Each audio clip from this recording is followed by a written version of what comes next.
Tom, from your point of view, having run many workshops with housing associations and their customers alike, I suppose, you had to talk to us a little bit about what you're hearing across the space and what your team's kind of doing about it from a development point of view as well. Yeah, sure thing, Jake. So as housing associations, every penny matters. So any savings you achieve go directly back into supporting your local communities and providing affordable homes.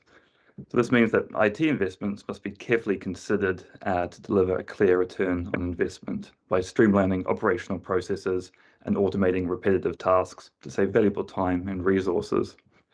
So reports are showing that over 65% of social housing providers at the moment have implemented some kind of digital tenant service platforms. And these platforms offer a range of services from rent payments to maintenance requests, simplifying interactions for both tenants and landlords.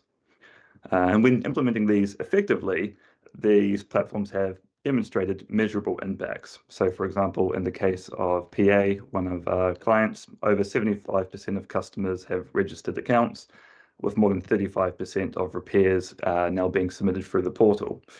And this level of digital engagement is equivalent to saving the workload of around 10 to 20 full-time staff.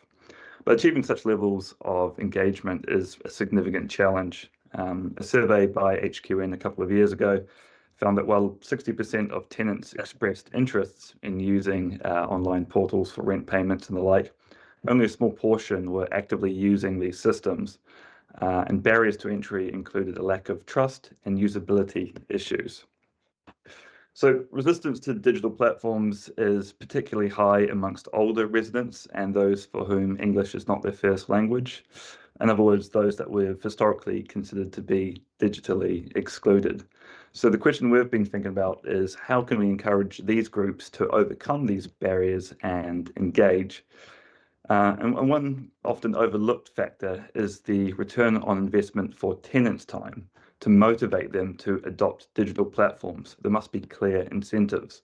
So simply enabling them to report a repair or make payments is insufficient when there are alternative channels available to them.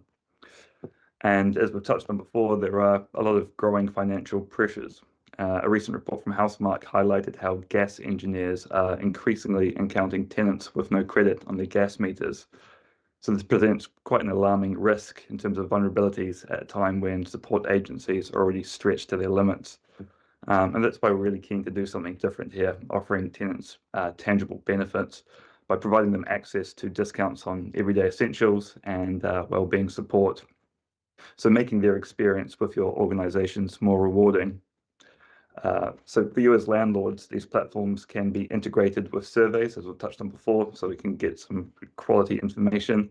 And these surveys can be used to gather satisfaction measures and provide additional channels for feedback on digital experiences.